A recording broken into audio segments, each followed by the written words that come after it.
હું Vinod Parmar, Gujarat state president, hospital care committee, આમ આદમી party. આજે આપની સમક્ષ ઉપસ્થિત થવાનું કારણ એક જ છે કે મેં ઘણા સમય પહેલાં જ જે કોન્ટ્રાક્ટ કર્મચારીઓ છે હોસ્પિટલમાં જે લોકો કામ કરે છે એ લોકોને નજીવો પગાર હોય છે. તો એના માટે મેં સરકારને એક વિનંતી કરેલી, વિનંતી ભરેલું આવેદન આપેલું કે આ સરકારી આ જે કર્મચારીઓ જે છે કોન્ટ્રાક્ટમાં એ લોકોને સરકારી કરો અથવા તો ફિક્સ પગાર કરો, ટૂંકમાં કોન્ટ્રાક્ટ પદ્ધતિ નાબૂદ કરો.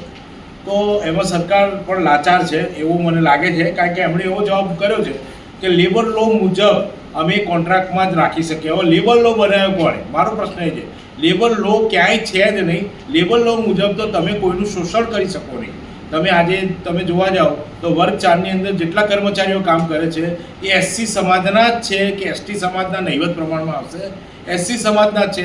અને એ લોકોને જે અત્યારે હાલ વેતન આપવામાં આવે છે ને એકદમ ઓછું, તમારા ઘરનું કોઈ મહેલું ઉપાડે નહીં એવી મહેલું, દર્દીઓનું, પેશન્ટનું સગા બી જોડે ના ઉભા રહે એવું ઉપાડતા હોય છે, છતાં બી એમનો પગાર કેટલો હોય છે?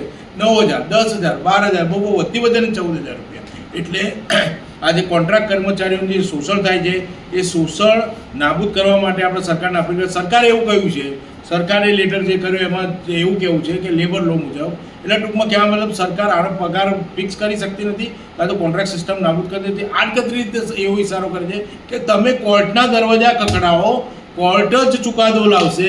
એ પ્રમાણે અમે ઓલરેડી ઝુંબેશ ચાલુ કરી દીધી છે. કોન્ટ્રાક્ટ કર્મીઓને કાયમી કરો અથવા તો એ લોકોને ફિક્સ પગાર પર કોન્ટ્રાક્ટ સિસ્ટમ નાબૂદ કરે, એના માટે કોન્ટ્રાક્ટ કર્મચારીઓને એ ઝુંબેશ ચાલુ કરી દીધેલી છે. એ ઝુંબેશ અન્વયે જ સરકાર એમ કહે છે કે તમે કોર્ટ થ્રુ જશો તો જ તમને ન્યાય મળશે.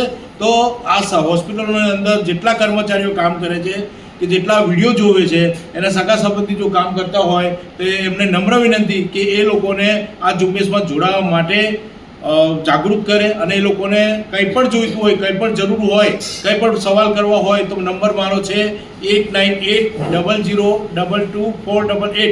આ નંબર પર કોન્ટેક્ટ કરો અને તમારે જ્યાં પણ મદદ જોઈએ તેમાં હું અને મારી ટીમ તમને 24 કલાક તમારા પડખે અમે ઊભા છીએ. ક્યાંય પણ જરૂર હોય તો અમારો સંપર્ક કરો. આભાર.